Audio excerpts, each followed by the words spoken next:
जगात सर्वात मोठं रेकॉर्ड या दसरा मेळाव्याने केलेलं आहे। याचं कारण आहे की संघर्ष योद्धे मनोजदादा जरांगे पाटील हे हाताला स्लाई नसताना ॲम्ब्युलन्सनं प्रवक्ते किंवा एखादा नेता दसरा मेळाव्याला यावा हे पहिलंच दृश्य पाहायला मिळत आहे।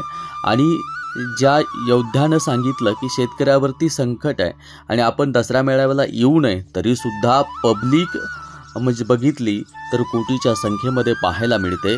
आणि ही ताकद संघर्ष योद्धे मनोजदादा जरांगे पाटील यांच्या पाठीशी उभसलेल्या या समाज बांधवांची आहे। समाजानं कधीही पाटलांना एकटं दिसू दिलं नाही आणि पाटलांनाही समाजाला कधीही दगा दिला नाही। आणि दगा न देण्याचं एक निष्ठा असलेलं व्यक्तिमत्व याचंच हे उदाहरण आपल्याला पाहायला मिळतं।